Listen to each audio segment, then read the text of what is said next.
sixth pick in the 2026 NFL Draft, the Kansas City Chiefs select Mansour Delane, defensive back, LSU. This is crazy. The Chiefs traded up to get you. What did they tell you about why you were so important to them? Sure, really just the way I play the game. This confidence they have in me. They weren't really on me too much in this process, but they said they just wanted to keep it quiet and make that sneak move, and they made the best move in the draft, so I'm excited. You were once a little boy dreaming of this very night where you would become an NFL player. What would that little boy say now? Man, don't stop now. Don't stop now. You got what you dreamed of, but man, let's make a mark on this league. Congratulations. Yes, sir. Yes, ma'am. Yes, ma'am. With the 29th pick in the 2026 NFL Draft, the Kansas City Chiefs select Peter Woods, defensive tackle, Clemson. Bonjour à tous, bienvenue dans un nouvel épisode de How About Those Chiefs, le seul podcast qui traite de l'actualité des Kansas City Chiefs en français. Épisode de réaction immédiate, réaction à chaud après la première journée de cette draft incroyable où Brett Veach a fait du Brett Veach. Avec moi pour réagir sur ce premier tour, il est là, tapis dans l'ombre, El Presidente. Yo, comment tu vas?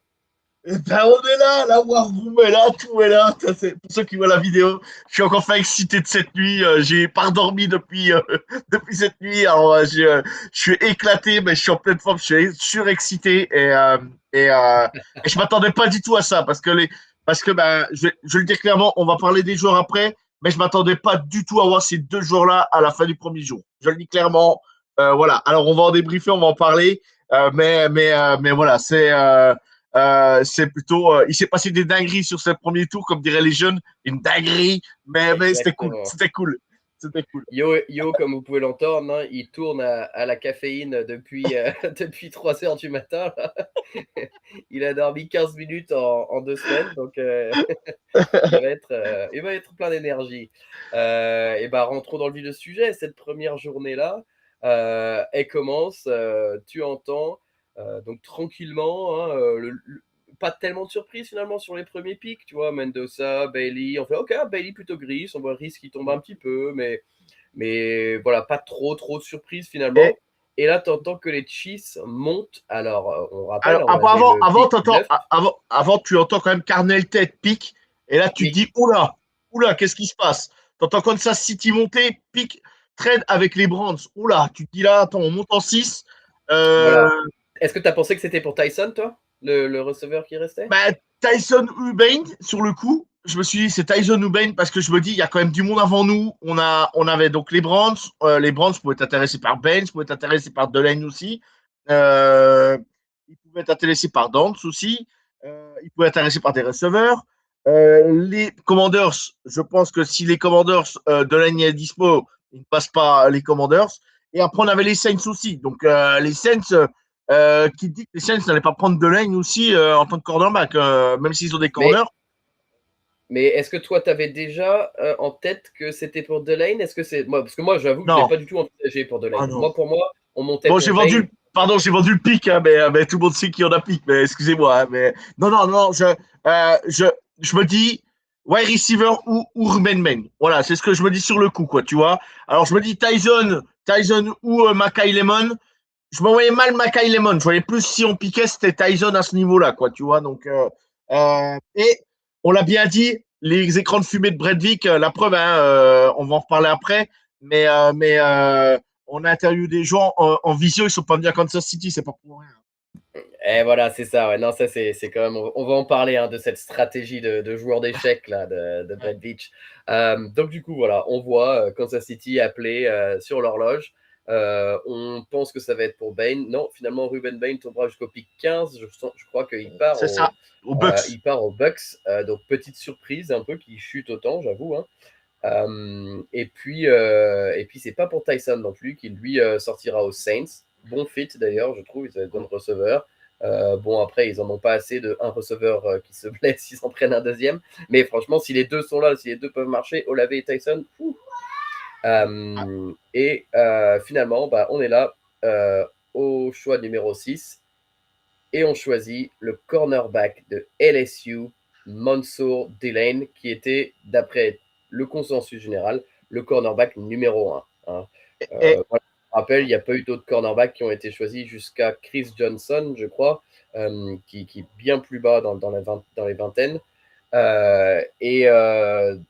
Et puis German McCoy, donc on voit que ses blessures, finalement, ça l'a quand même fait chuter du premier tour.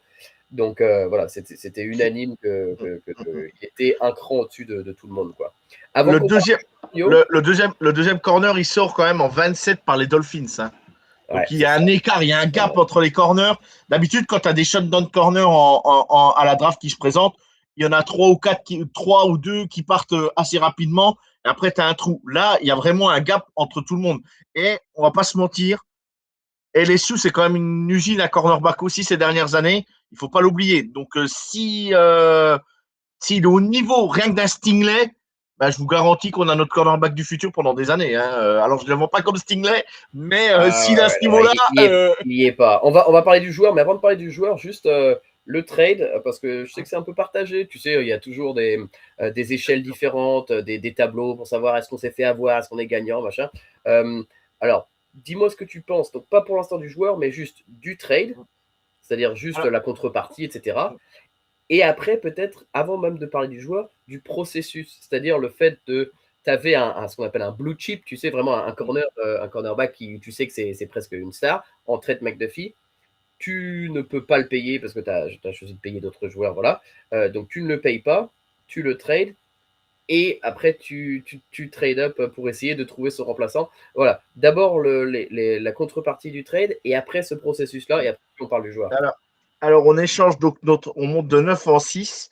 On échange notre troisième tour, le 74e, si je ne me trompe pas, et le 148e. Voilà, je préfère pas dire de bêtises, mais je check quand même pour vérifier si c'est bien ceux-là.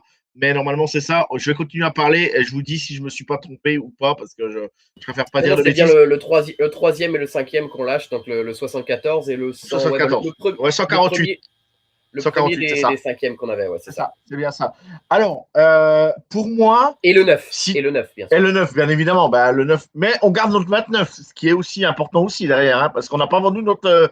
Parce qu'il y a des équipes, ils sont capables de lâcher 2 premiers tours. Nous, on a lâché que nos. Et on a avancé, quoi. On n'a même pas. Voilà, on a lâché après un 3e et un 5e. Mais derrière, on n'a pas lâché un first round non plus. Le first round, il est égalité, quoi. Tu passes de 6 en 9. Tu échanges ton 6 contre ton 9, là, il n'y a rien à dire, quoi. Alors après, pour moi, si tu as trouvé ton corner du futur ou ton shotdown corner sur 5 ans, parce que là, il faut dire c'est sur 5 ans, hein, on peut l'avoir sur 5 ans, ou le trader pendant sa 4e année ou tout ça, là, si on nous le vend et on me le vend comme on me l'a vendu, c'est pas que c'est donné, c'est que c'est pas cher, quoi. Parce que là, c'est là qu'il faut raisonner. En fait, le problème, c'est que si ton joueur, je vois que mon micro était très loin derrière, ça se trouve, on m'entendait très mal. J'espère que tu m'entends peut-être mieux là, Elvin. Excuse-moi, mon micro était derrière le PC. Non, je t'entends bien, t'inquiète. Je gueule tellement fort qu'on m'entend. Non, ce que je veux dire par là, si tu as trouvé ton joueur du futur, ton leader, ton cornerback numéro 1 extérieur, il faut dire, hein, parce que par rapport à McDuffie, c'est quand même c'est un autre. Au niveau physique, c'est un autre corner, hein, c'est pas le même. Hein, là-dessus, faut relativiser aussi le truc. Et du coup, voilà. Techniquement, c'est quelqu'un de très. On y reviendra après. Mais sur la compensation et le consensus et le processus que tu veux expliquer, par rapport, on ne pouvait pas payer Trent McDuffie. Ce n'est pas possible, ce n'est pas concevable. On ne pouvait pas le faire parce que contrat de Chris Jones, contrat de Patrick Mahomes, contrat de Kelsey, contrat de tout ça. Et on a les vieux de la vieille qui sont là. Vous êtes les premiers à le dire, on ne peut pas jeter les vieux comme ça, les vieux de la vieille. Vous avez jeté Joe, voilà, mais qui n'est pas un joueur de Kansas City, drafté à Kansas City, c'est encore différent des 3 autres. Là-dessus, je peux totalement l'admettre. Mais ces 3 joueurs-là nous coûtent quand même un petit billet. Kelsey un peu moins que les années avant, quand même, on ne va pas se mentir. Mais derrière, il y avait quand même, donc il a fallu re-signer quand même des joueurs entre-temps. Donc, on a redonné un contrat à Nick Bolton. C'est peut-être le contrat de Nick Bolton qui nous met un peu dedans. Et encore, je ne sais pas si c'est celui-là, parce que derrière, on a dû aussi payer George Karlaftis. Donc voilà, c'est tous ces jours-là qu'on a payé et qu'on a fait un choix. À Trent McDuffie, on savait qu'il avait une valeur. Et on le disait, derrière Patrick Mahomes, c'est lui qui a la plus grande valeur. Et ben, il nous a quand même donné, il nous a quand même donné aujourd'hui, on peut le dire clairement, parce qu'avec la flexibilité du pick 29, ben, ça nous a donné d'aller permettre d'aller chercher Mansour Delaine. Parce que de 29 en 6, ben, je te garantis, bon, on n'aurait pas eu non, on n'aurait pas eu le 29, mais par exemple, on aurait été en fin de draft et il fallait aller chercher en 6e position, tu aurais vendu la maison, là, par contre. Hein. Faut être clair. Non, bien sûr. Là aujourd'hui, c'est pas le cas. Le fait de savoir que tu as un deuxième pick dans le premier round, effectivement, ça enlève peut-être un petit peu de. Et que tu ne le vends pas. Les chevaux, quoi. Et puis que tu ne le vends pas. Parce que là, moi, tu m'aurais dit, on aurait donné un deuxième, un 3, un machin. Là, on donne quand même un troisième et on donne un cinquième en plus de notre 9e, quoi. Mais derrière, tu te dis, on repique en 40 derrière. Donc, on a piqué en 29, là. Après, on y viendra. Et on repique en 40 derrière. Donc, c'est quand même 3 pics rapprochés. On a moyen de trouver. Si tu trouves tes 3 joueurs et que c'est 3 titulaires du futur, rien que là, bah, je veux dire, ça peut déjà te changer une équipe. Hein, déjà, hein. Parce qu'un corner, c'est capable de te changer une équipe. Un super DT, c'est capable aussi de changer le visage de l'équipe. Et je dis une bêtise, tu prends je dis une bêtise, mais un super starter, que ce soit O-line, un edge, un quoi, mais ça peut te changer totalement ta franchise, quoi. Et là, du coup, c'est plus tout la même chose. Et on y reviendra à la fin du podcast. Il reste des joueurs hyper intéressants sur ce deuxième jour qui vont sortir très vite et que nous, on est très haut à la position pour repêcher aussi très tôt. Donc, c'est hyper important. Ouais. Non, absolument. Il restera du monde. On va en parler, ouais. Écoute, moi rapidement, donc, alors, on va parler du joueur parce qu'il faut quand même en parler, hein, de ce Mansour Delaine, là. Mais moi, sur le processus, disons que je trouve le processus un peu maladroit. Tu vois, tu espères trouver le remplaçant de McDuffie. En plus, alors, c'est que c'est pas un profil similaire, un petit peu quand même. Il est un petit peu plus grand, mais pas beaucoup plus grand. Il est plus long, par contre, il a le plus long bras. Il est peut-être un peu plus physique, mais par contre, il se déplace un peu pareil. Il a un peu les mêmes qualités de déplacement que McDuffie. Alors, ça, on vous dit ça. A priori, ça te dégoûte pas. Si on te dit il y a un mec qui se déplace comme McDuffie, c'est plutôt bien. Mais par contre, je suis d'accord avec toi qu'il est un petit peu plus physique. Moi, c'est le processus de dire, on savait ce qu'on avait dans McDuffie, on le laisse partir. Je trouvais le trade très bien, très bonne compensation. Et après, on va trade up pour un corner. Je pense que c'est aussi que parfois, mais ça, c'est peut-être mon côté footique, je sais pas, mais parfois, c'est un peu moins sexy d'aller drafter défense très haut qu'un receveur, voilà, l'attaque fait un peu plus rêver. Après, il faut savoir que voilà, au niveau de la positional value, moi, je sais que j'en parle, il y en a certains qui veulent complètement ne pas y prêter attention. N'empêche qu'un corner, maintenant, il faut le payer, ton corner. Hein. Les cornerbacks, ils sont payés 30 millions maintenant. Hein. Contrairement au safety. Et d'ailleurs, vous avez vu que Caleb Downs, dont on parlait peut-être, aurait pu être un des meilleurs joueurs, en tout cas dans le top 3 des meilleurs joueurs de cette draft, il est un petit peu tombé. Donc, il y a vraiment ça à prendre en compte aussi. C'est-à-dire que de prendre un corner aujourd'hui, au premier tour, ce que Brett Veach ne faisait pas avant, c'est pratiquement la même valeur que de prendre un receveur, peut-être pas un edge, mais pas loin, quoi. Donc, regardez juste à combien a signé McDuffie aux Rams, tout simplement. Hein. Vas-y, je te laisse continuer. Voilà, t'es sur du 30 millions. Après, McDuffie, on savait quel niveau il avait.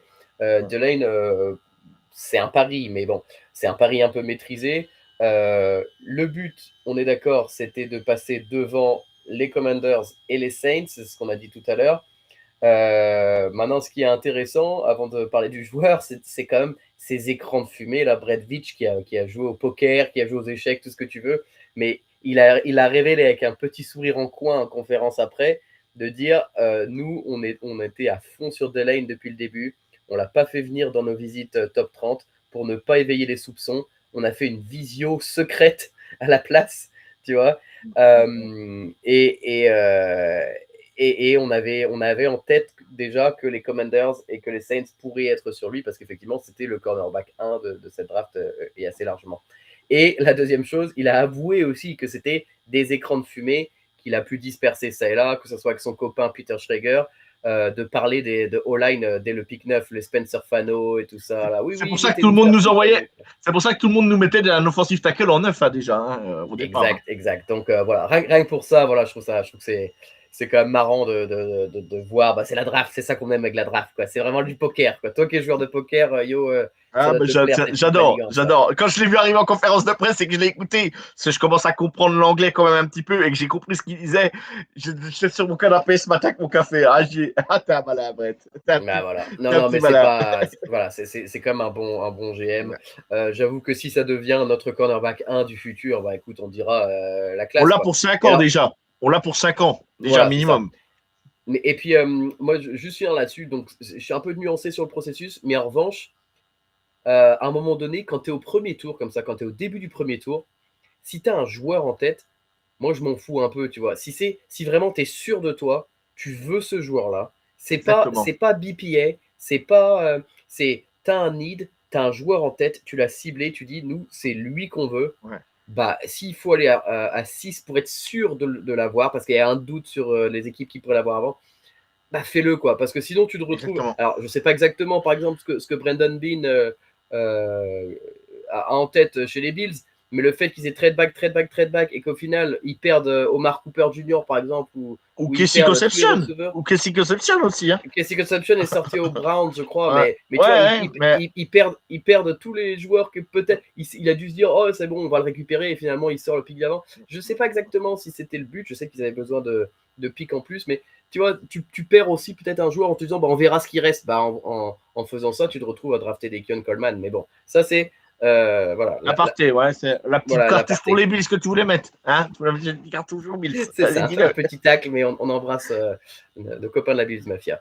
Exactement. Non, mais du coup, ouais, si tu as vraiment ton joueur en tête, bah, va le chercher, quoi. Écoute. C'est ce que disait Ryan. C'est ce que disait Ryan dans le podcast, dans le live de The Trick Play, parce qu'on était en live sur le Foot US Media. Et moi, vous saviez que j'étais sur les visuels, donc j'ai pu écouter les deux lives en même temps. Et Ryan disait, si tu as ton joueur et que tu es sûr que c'est ton joueur du futur et que tout ça, eh ben, faut aller le chercher. Même si tu vends quelques tours, ben, faut aller le chercher. Et là, en plus, au départ, tout le monde dit, ah, c'est peut-être un peu cher. Puis quand tu vois que tu vas chercher ben, ton cornerback, et que les cornerbacks, il n'y en a pas un qui sort. C'est qu'il y a une raison à un moment donné. Et que c'est que lui, il est loin devant Lui, les t'es autres. au-dessus Et des du autres. coup, Voilà, c'est ça. et comme Ouais, tu ouais. dis, c'était un autre plan. Et la draft a commencé, tout le monde a dit, on va chercher Mansour Delaine. C'était comme ça dans la War Room de Kansas City. On n'a pas Et ça te on n'a montre pas que été au pifomètre, c'était. quoi. Et c'était préparé. Voilà, C'était c'est ça. préparé. Ça te montre que c'était prémédité, que c'était anticipé, le fait que, tu vois, dès le processus de draft, qu'ils ne veuillent pas le rencontrer en personne pour ne pas éviter l'histoire. Voilà. Ça c'est vraiment, vraiment Et, bien construit. et, pas la, et pas la peur de vendre certains pics, mais sans vendre la maison, quoi. Voilà. Voilà, c'est ça. Du coup, pour parler du joueur, après, tu diras peut-être ce que tu en penses. Moi, le joueur, il n'y a aucun problème, il est excellent. Hein. Enfin, je pense que. Alors, je nuance un petit peu. Pour moi, c'est pas un corner élite, pas encore en tout cas. C'est-à-dire que c'est pas un Jack Finlay, c'est pas un Sauce Garner à la sortie de la draft. Voilà, il n'est pas encore là-dedans. Exactement. Mais on n'avait pas. Mais dans cette draft, on n'avait pas de joueur qui était élite. Hein. Il n'y a pas de joueur élite dans cette draft. Peut-être aller. J'allais dire Caleb Dance, mais même lui, peut-être Sonny Styles et encore Sonny non, et Styles, même ouais, peut-être encore à la rigueur, rigueur. Mais c'est l'un des seuls, quoi. Le reste, il n'y a pas d'élite, quoi. Mais par contre, voilà, c'est un corner qui, en fait, ça correspond tout à fait à Spaniolo. J'ai lu 2-3 trucs que Spaniolo disait sur lui. Il se déplace exactement comme il aime le voir se déplacer. Il anticipe bien, c'est-à-dire il lit bien le jeu. Il garde toujours ses yeux sur le ballon et pas que sur le joueur, tu vois. Il mirror très bien. C'est ce que dit Val, il mirror très bien ce que fait le receveur en face. Donc c'est hyper important. Tout en ayant quand même un regard sur le.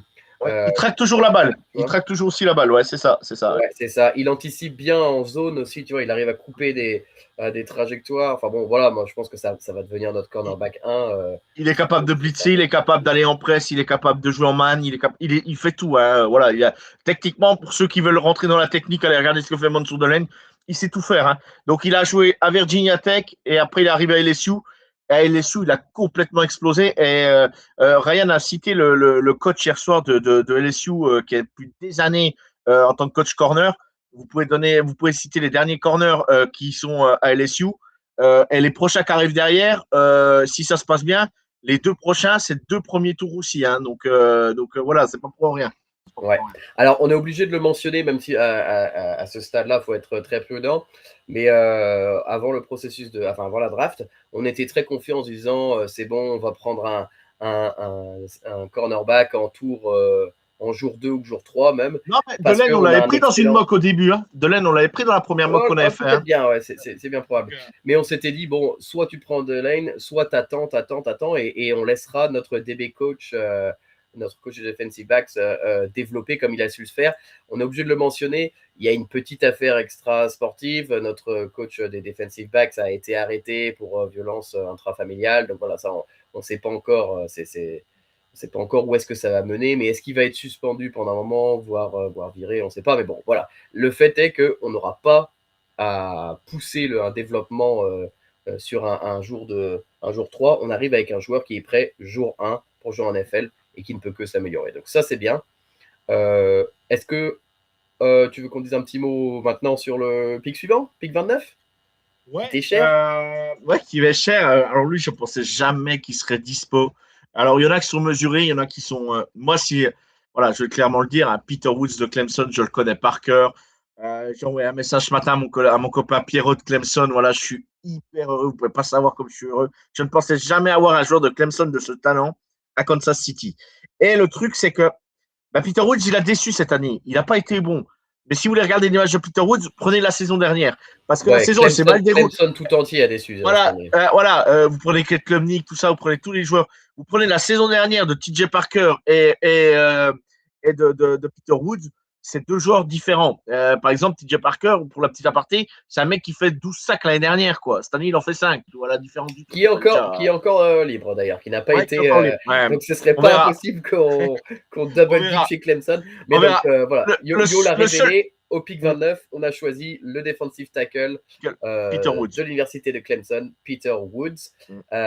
Juste avant que tu nous en parles un peu, donc il faut savoir que c'est une draft qui était riche en defensive tackle, mais surtout en nose tackle, en one tech, c'est-à-dire des mecs qui sont plutôt des gap eaters, qui sont là pour te défendre à la course sur les 2 premiers downs, mais des 3 tech, des defensive tackles type Chris Jones, des mecs qui peuvent rusher. On n'en avait pas beaucoup. Le quarterback, il n'y en avait pas beaucoup.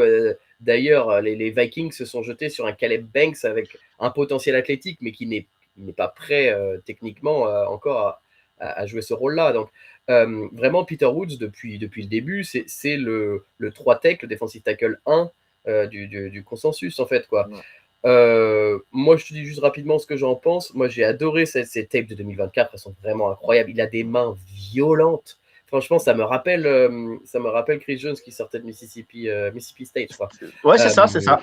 C'est vraiment ce côté-là. Alors, il est plus petit que Chris Jones. Hein, il fait 6'2", 6'3". Il a des bras plus courts, donc ça peut le limiter un petit peu par moment.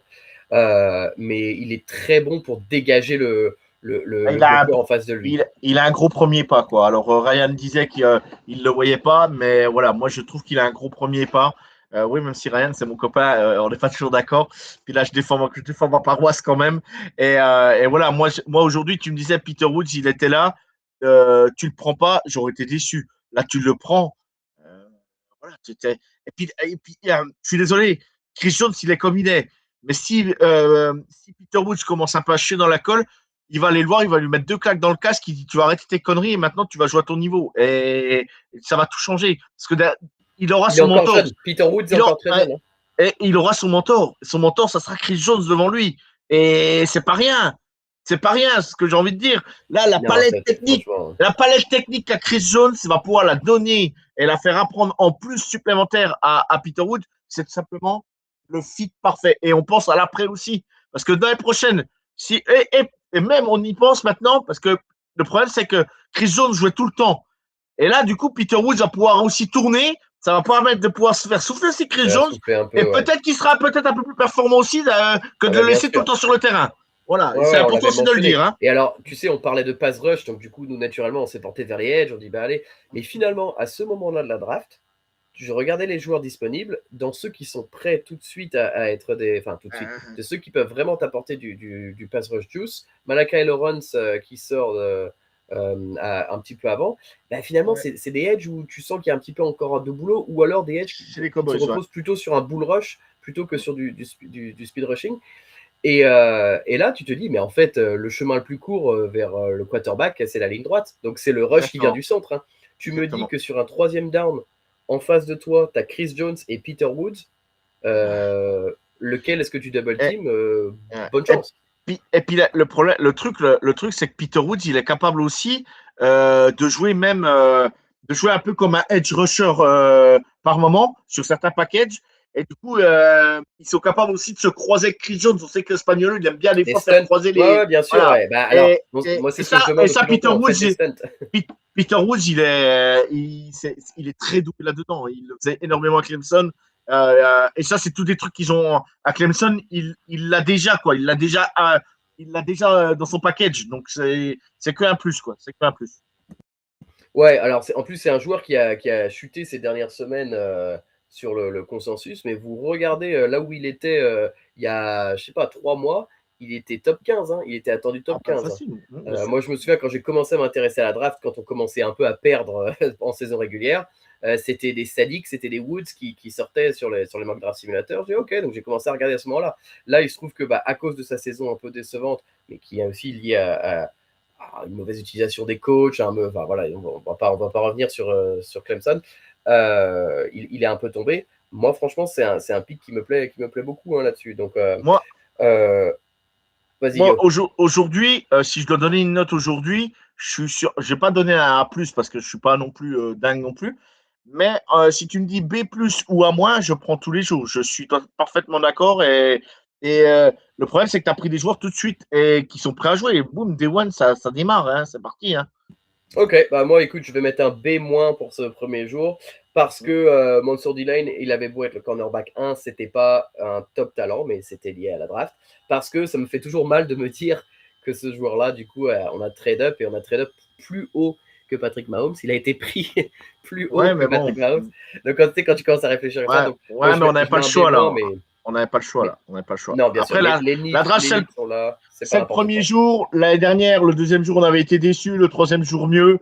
Donc voilà, on verra. On va pas s'enflammer. On va pas s'enflammer. Exactement. Euh, Et parlons de ce deuxième jour là. ouais. Donc c'est ce soir. C'est un petit peu plus tôt pour ceux qui regardent depuis la France. Ça commencera à 1h du matin, je crois. Ouais, c'est ça, 1h du matin. Ouais. Euh, Par contre, hier soir, donc, le 8 minutes, ça a été très vite. C'était bien. Ça ouais, a c'était été bien. Ouais, fluide, la ouais, draft. C'était génial. Génial. C'était ouais, génial. ouais, je suis d'accord avec toi.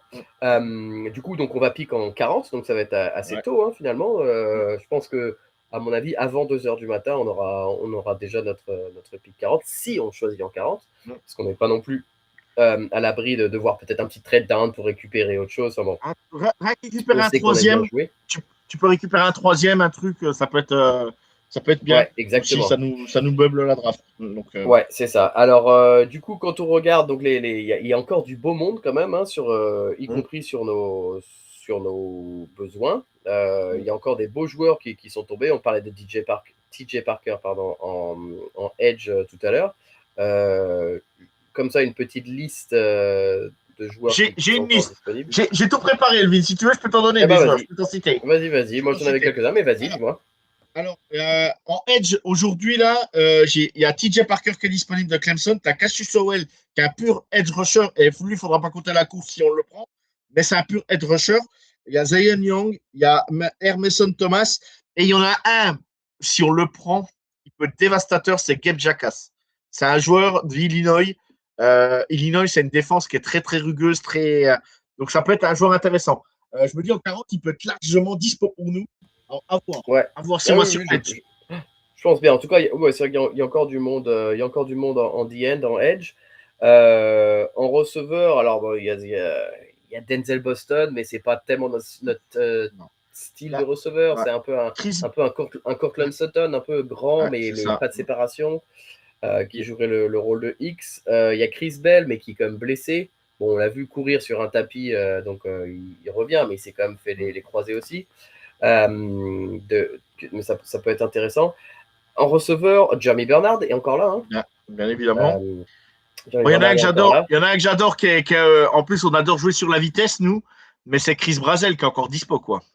Oui, c'est vrai, qui est très grand aussi. C'est pas de style de receveur, mais il est très grand et il va très vite, par contre. Donc, ouais, c'est vrai. Après, sur la ligne offensive, alors, pour moi, on n'en a pas tellement besoin, mais tu as des bons gardes qui sont tombés aussi. Je pense à Emmanuel Pregnon, je pense à Chase Pisantis. Oui. 2 gardes qui sont tombés, qui sont pas mauvais.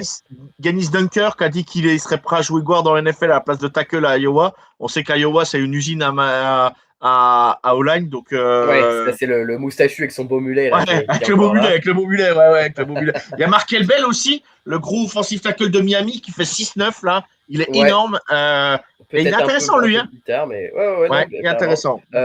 T'as des safety qui sont encore. Enfin, t'as en tout cas Emmanuel McNeil-Warren, le safety de Toledo, là, qui avait un peu de hype. On peut parler peut-être de lui au premier tour. Et puis, ton chouchou Evian Terrell, si on devait repiquer sur un cornerback, on parlait en off, est-ce que si Colton Hood est encore là, puisque lui, il est là, est-ce qu'on va sur Colton Hood? Au niveau de la value, oui. Et moi, je me dis, du coup, on a combien de receveurs extérieurs? Colton Hood, c'est sur l'extérieur.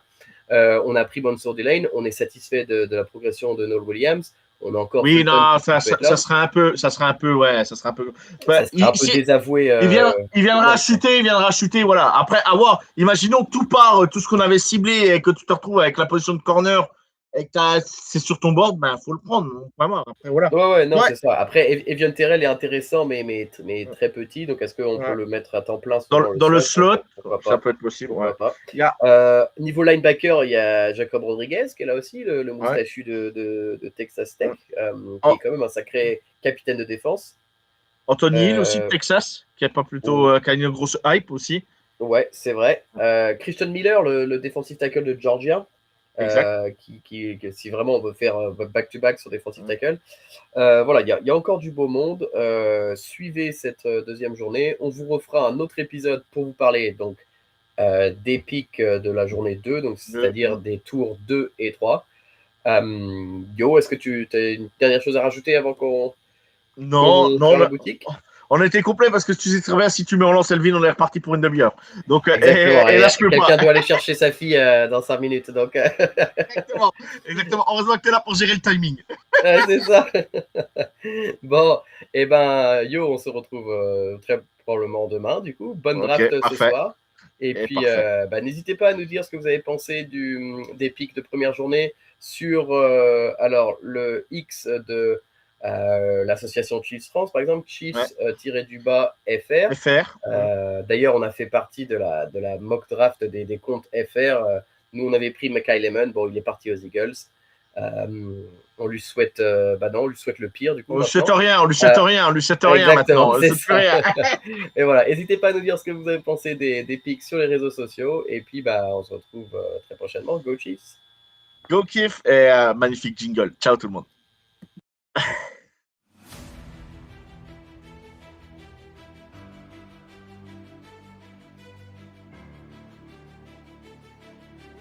Sixth pick in the 2026 NFL Draft, the Kansas City Chiefs select Mansour Delane, defensive back, LSU. This is crazy. The Chiefs traded up to get you. What did they tell you about why you were so important to them? Sure, really just the way I play the game. This confidence they have in me, they weren't really on me too much in this process, but they said they just wanted to keep it quiet and make that sneak move, and they made the best move in the draft, so I'm excited. You were once a little boy dreaming of this very night where you would become an NFL player. What would that little boy say now? Man, don't stop now. Don't stop now. You got what you dreamed of, but man, let's make a mark on this league. Congratulations. Yes, sir. Yes, ma'am. Yes, ma'am. With the 29th pick in the 2026 NFL Draft, the Kansas City Chiefs select Peter Woods, defensive tackle, Clemson.